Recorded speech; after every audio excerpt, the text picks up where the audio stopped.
On the summer of 2000 for 19-year-old college student Philip Thompson accepted a dare from his friends to spend a week as a night guard at a mental institution, the Asylum, infamous for its dark history and the legend of the Whisper, held a personal connection for Philip as his uncle had been a patient there several years earlier. What happened during his time at the asylum was both terrifying and life-altering. This is the story Philip told his psychiatrist Dr. Samantha Reeves during a session after his harrowing ordeal. I walked through the heavy wooden doors of the asylum not knowing what to expect. As soon as I entered the place, it felt like the air had thinned out, letting the musty smell of old paperwork and stale air hit me like a wave. Fluorescent lights flickered overhead. It wasn't the light but the shadows it cast that made me feel not alone. Someone approached me to say something, but when I turned around, it was just the lights casting shadows. I adjusted my new security guard uniform, the starched fabric stiff against my skin. Philip Thompson, reporting for duty, I said to the bored-looking receptionist who looked familiar. She barely looked up from her outdated computer screen as she handed me a set of keys and a radio. Third floor, East Wing. She droned, "Watch out for the crazies." I tried to ignore the uneasiness that settled in my gut. I needed this job. After all the trouble at my last job, I was sure no one would ever hire me again. It was only for a week, but at least it was something. With Dad's medical bills piling up, I couldn't afford to be picky. Besides, my friends had me to stick it out for the full days, $50 from each of them. How could I say no to that? What they didn't know is how much my dad needed it. But there was no way I was going to tell them. As I climbed the creaking stairs to the third floor, I realized I was lost.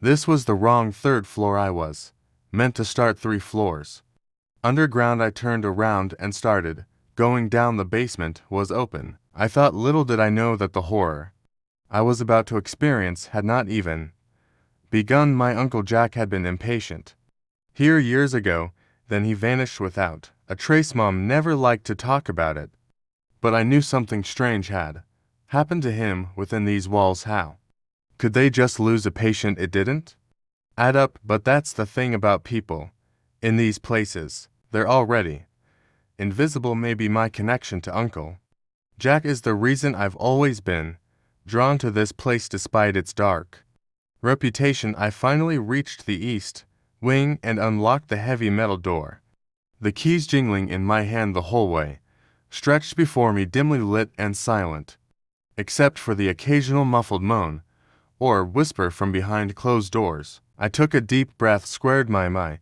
shoulders, and stepped forward. The cold air prickling my skin. The halls of the asylum seemed to go on forever, each corridor identical to the last and full of untraceable movements and moans, a labyrinth of the unknown. As I walked, my footsteps echoed off the bare walls, mingling with the distant sounds of groans and whispers. I couldn't tell if the sounds were coming from the patient's rooms or somewhere else entirely, somewhere far away and yet impossibly close. I thought I saw a movement out of the corner of my eye that disappeared when I looked in that direction. It was familiar, like someone in particular, but it wasn't immediately recognizable. It must have been all those flickering fluorescent lights then suddenly lit up the wall next to me. In the blink of an eye, I saw it, the words "Su adest." I had no idea what those words meant, but there they were, clear as day on that solid gray wall. I walked faster, eager to get away from those strange words. My heart began to race. It would be rather embarrassing to call myself a night watchman and be afraid of the crazies, but I couldn't deny that I didn't like anything about it. I kept walking up the hall, and then I realized something. I couldn't hear my footsteps or my heartbeat. I couldn't hear anything. Silence surrounded me, complete silence. As I tried to make sense of it, the silence was pierced by this low moan that seemed to vibrate in my ears. Then I felt something brush Against my neck, I swear to God I almost jumped out of my skin, and I tapped my neck to try to knock whatever it was off of me, but nothing was there. Suddenly my footsteps and heartbeat came back louder than ever. They were all I could hear, pounding in my head as I quickly turned a corner. A certain room caught my eye. The door was slightly ajar and a faint light spilled into the hallway. Something about it called out to me, piquing my curiosity, and I just wanted to get away from this creepy corridor. I hesitated for a moment, knowing I shouldn't pry where I wasn't meant to, but the urge was too strong to resist. As I approached, the lights went out for what seemed like an eternity, but must have only been a few seconds, because then I felt the rush of wind as the door swung open and someone grabbed me. I thought it was a nurse, a hand ice cold and impossibly strong clamped over my mouth from behind. A muffled scream ripped from my throat as I was pulled backward. A rasping whisper tickled my ear, not quite words, more like dry wind rustling dead leaves. It somehow freed me, and I was able to close the door and lock it with a master key. The air felt thick where the hand had been. I couldn't stop my fingers from tracing the invisible mark around my mouth. It felt icy there, as icy as a hand had felt, and I shivered. I didn't know what had just happened. It's hard to explain, but I put it down to being in that place. I tried to shake off what had happened and left the room. Another room in front of me was also open. How did the staff survive this? Every day I had to continue my round, so I walked on and came to the next open door with the light coming out of it. It was an old office at that moment. With all the fights I was so good at having with my co-workers at my last job, I had really wished that someone was working with me on this floor right now, but there was no one in the room. I slipped inside, closing the door softly behind me. The room was small and cramped, filled with dusty filing cabinets and stacks of yellowed papers. I ran my fingers over the labels, looking for a name that might jump out of me, and there it was, Thompson.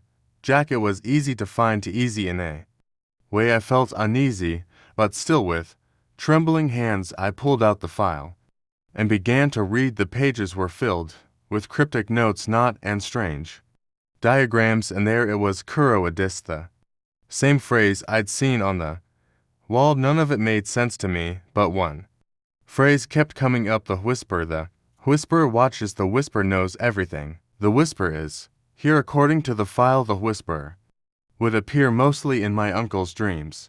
I searched another file, and this too had the whisper mentioned in it. The file mentioned how it spoke to them in their dreams, promising them power and knowledge in exchange for their sanity. Some had even claimed to see it, describing it as a shadowy figure with glowing eyes and a voice like honey. An icy wave of cold air washed over me, breaking my concentration, and as I realized how much I needed this job, the rational part of my mind told me it was just a bunch of nonsense. It was the ravings of disturbed minds, and the strange things that happened to me were due to exhaustion and my overactive mind, but something about it felt all too real, like a half-remembered nightmare lurking just beyond the edges of my consciousness. I shoved the files back into the cabinet and hurried out of the room, trying to shake off the unsettling feeling that was becoming harder and harder to ignore. But I had a job to do, and I couldn't let my imagination run wild. But as I continued my rounds, I could feel the icy throbbing on my mouth.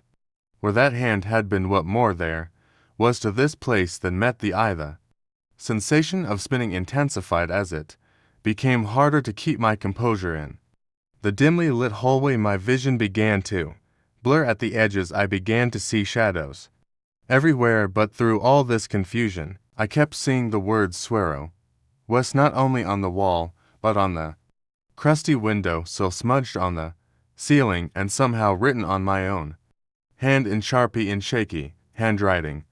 I must have written it while reading the file, though I don't remember doing it. Finally, I reached out my hand Finding support on the rough, cold, concrete wall, I leaned heavily against it, trying to steady myself, but the exhaustion was overwhelming.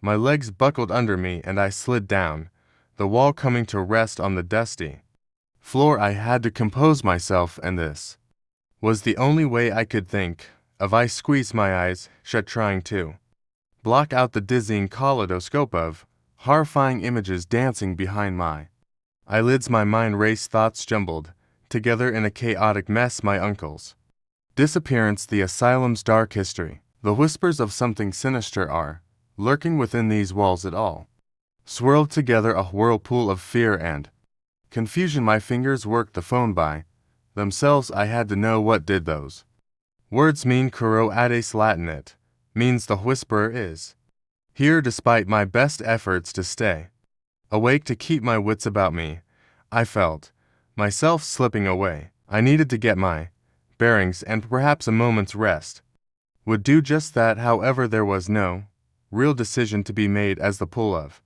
unconsciousness was too strong. I sank into a restless slumber, the asylum fading away in my dreams. I was lost, wandering through a twisted version of the asylum. The walls seemed to breathe, pulsating with an unnatural life of their own. Shadows danced at the edges of my vision, and I could hear whispers, sinister, unintelligible murmurs that sent and shivers down my spine. These whispers, they were vibrating off the walls. They were calling to me, words I heard but couldn't translate. Suddenly I jolted awake, my heart pounding in my chest, a scream caught in my throat. For a moment I didn't know where I was, the nightmare still clinging to the edges of my consciousness. But as I shook my head awake, my eyes adjusted to the dusty darkness. The familiar corridors of the asylum came into focus. As I pushed myself up from the floor, my legs still shaky, a glint of something caught my eye. Tucked into a crack in the dusty wall was a small leather-bound journal with a brass clip. It would have been easy to overlook and think it was just a part of the wall peeling away, but somehow it called out to me, as if I was destined to find it. Curiosity getting the better of me, I pulled it out and flipped it open. The first page was dated over 2 decades ago, and the handwriting was painfully familiar. I turned the pages with a shaking hand, reading more and more of the experiences he wrote of a presence that drove him mad. He called it the whisperer. It taunted him. It never left him alone. As far as I could tell, that was exactly what was happening to me. I flipped through the pages, his words beginning to sink again. As I read, most of it was unintelligible, and then there it was, page after page of 2 words scrolled over and over again, the whisperer. As I read it, I saw a thing shadow in front of me, and then I heard the echoing scream. I jumped in fright, shoved the journal into my pocket, and ran. I told myself it was all in my head. Besides, I was still on the clock, and I had to get back to some semblance of work. As I dashed through the door to the common room, I found a maze of patients, some trapped, rocking back and forth, others out of bed, throwing things at other patients. This place didn't need a security guard, it needed a whole staff of professionals. Was this what I had signed up for? Who was running this place? I never got the secretary's name, but there had to be some kind of mistake. He's here, the whisper is here, a patient screamed, clawing at his own face. Even in this chaos, the job came first. I had to at least try to calm them, but it was like trying to hold back a tidal wave with my bare hands. The patients seemed to be under the influence of something beyond my understanding, yet familiar. Their eyes moved like puppets. But who or what was pulling the strings? As I struggled to maintain control, a chilling realization crept over me. The whisperer, the entity that had haunted my uncle and now seemed to be influencing the patients, was real, and if the diary was to be believed, now it was targeting me. I saw a patient, a woman with knotted hair and an intense stare, staring at me, staring at my arms. She was muttering something to herself, and even though I wasn't close enough to her, I knew what she was repeating. The Whisper. Before I could react, I felt a sharp pain in my arms and jumped. Something clattered on the hard floor, and I looked down at it, my eyes widening. In horror, it was a bloody razor. I didn't know where it had come from or how it had fallen to the floor. I saw my hands. First, they were dripping with a glistening red substance. I felt the throbbing on my arms and stared at them. In disbelief, my sleeves were rolled up, but I have no memory of that there. Carved deep into my flesh were the words, "The Whisperer." I was a walking wound. I let out a soft scream and scratched at them, trying to rub the words away, but they wouldn't fade. They laid claim to me now at the bidding of the Whisperer. I tore off part of my shirt so I could pick up the razor and use it as a weapon if necessary. Then I pushed myself forward, away from the patients, away from everything. My legs burned each step harder than the last, but I forced myself to keep going. I had no thoughts of where I was going, only that as long as I kept moving, I would get somewhere. The radio on my belt suddenly began to whisper. The radio. I had no more room for pride and decided to call back to ask for help, but what was on the other end was not human. It was a high-pitched sound that suddenly dropped very low, then an echo of a scream. I was about to fall over from the dizziness. I had to catch my breath. A sharp pain, my arm slamming into the door frame, but it swung open under my touch. I stumbled inside, slamming it behind me and fumbling for the lock. Where was the key? My fingers trembled, useless. No time, something heavy slammed against the door. I grabbed the radio and yelled, "Hello, is anyone there?" But the sounds only grew louder, drowning out my words. I had to find someone in charge. How could there be no one on this floor? With all this madness going on, the screams of the patients echoed through the corridors, their anguished cries mixing with the disturbing tune on the radio. I swung around, my eyes scanning the room. Another office. A shadow flickered, my own reflection in a cracked mirror. Behind it, a splintered desk big enough to crawl under. Just as another crash shook the door, I dove squeezing into the dusty darkness. Silence except for my own ragged breathing. Dust motes danced in a sliver of light from beneath the door. What had I escaped, and was it just the other patients, or was something driving them into a frenzy? The Whisperer, the name pounded in me head like a fresh bruise. Was this madness contagious?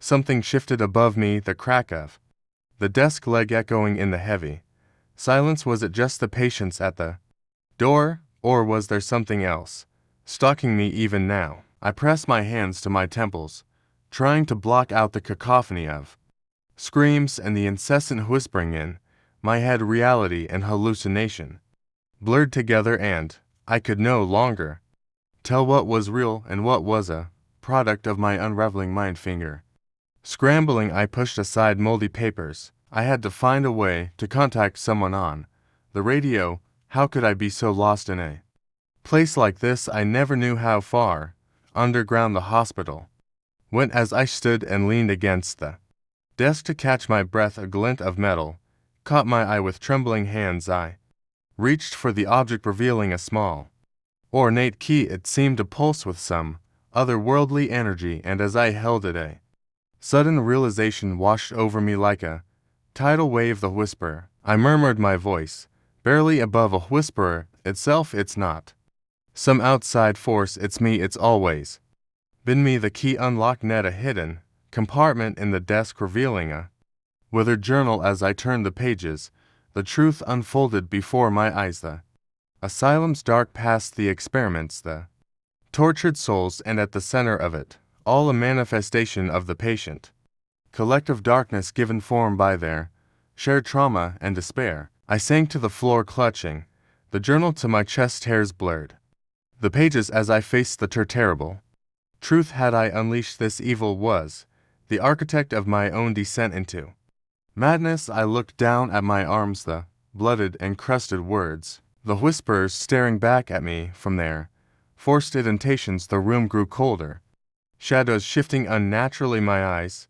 flickered to the cracked mirror. My reflection was staring back, but twisted the smile widened and predatory, a smile not my own, and there, looming over me, was a towering, shadowy figure to glowing dots for eyes shining. Out of its darkness a tremor ran through the floor, a deep groan shaking the dust from the ceiling before I could react. A blinding pain shot through my leg from beneath the desk. A skeletal hand, impossibly long, clawed at my ankle. I kicked back wildly and scrambled away. The radio fell to the floor, the disturbing music abruptly replaced by a rasping whisper calling my name over and over again. The skeletal hand disappeared, and the words carved into my flesh seemed to come to life on my arm, swirling there in bright red. At that moment, the ceiling above me cracked wide open. A blinding white light filled the room. A deafening roar drowned out the whispers, and then darkness. I sat in the sterile confines of the psychiatric hospital, my mind still reeling from the horrors I had witnessed at the asylum. The authorities had found me curled up in a corner, clutching the bloody razor and muttering incoherently about the whisper. They had sedated me and brought me here to this place of supposed healing, but I knew deep down that the scars of my psyche would never truly fade. In the depths of my own personal hell, I struggled to make sense of what had happened. I could never escape it. One look at my mangled arms, and I was instantly reminded that my mind and body were no longer my own. They were now the whispers. As I lay in my hospital bed, staring at the stark white walls surrounding me, whispers echoed from the dark history of the asylum. The truth behind the whisper had finally come to life, and it was more terrifying than I could ever have imagined. The entity that had possessed me, that had driven me to the brink of madness, was not a singular entity, but rather a manifestation of the collective suffering and madness that had accumulated within these walls of the asylum over the decades. The writing on the wall grew. Adist was true, the whisperer was here. The experiments, the torture, the countless lives shattered in the name of twisted science and depraved curiosity. It had all fed into the force that had taken a hold of me, and now I was just another shattered mind left to pick up the pieces in the wake of its destruction. The doctors spoke of treatment, therapy, medication, but I knew deep down there was no cure for what ailed me. I had delved too deep into the unknown, and the consequences of my actions would haunt me forever. As I closed my eyes, trying to escape the nightmare that became my reality, I couldn't help but reflect on the fragility of the human mind, how easily we can be swayed, how quickly we can fall into the abyss of madness when faced with the horrors that lurk in the shadows. And in the end, the whisperer would always be there, waiting patiently for his next victim, ready to claim another soul in his never-ending cycle of darkness and despair. The friends who had dared me to take the asylum job came to see me there, faces etched with terrible guilt. They couldn't understand the depth of the darkness I was facing and seeing. At that very moment, the horrors that had seeped into my very soul. Eventually the darkness would prevail and take away the light until I was completely consumed by it. By the whisper. November 5, 2000. For Detective Ramirez flipped through the final report on Philip Thompson filed by the Department of Corrections. He read about uncontrolled delusions, unsubstantiated allegations, and the psychiatric hold, and joked with Officer Williams that it was nonsense. Officer Williams' account tells how he left the office before Ramirez. He returned the next morning to find Detective Ramirez sitting in the exact same spot he'd left him the day before. He was gripping the arms of the chair and staring at the static security footage, which later turned out to be from the asylum on the night Philip Thompson lost his mind. When Officer Williams walked over to ask him if he was okay, he noticed that his eyes didn't leave the screen and heard him repeat something under his breath. The whisper. As Officer Williams placed his hand on Detective Ramirez's shoulder, he struck him, attacking him in the face with a stapler, missing his eye by inches. Security footage from the asylum soon disappeared, and there has been no further information on what happened to either Detective Ramirez or Officer Williams. As for Philip Thompson Reeves, recorded in 2008 that Philly was now in a nonverbal state of psychosis. The last recorded words he ever said before becoming unresponsive were, "The whisperer has swallowed me now."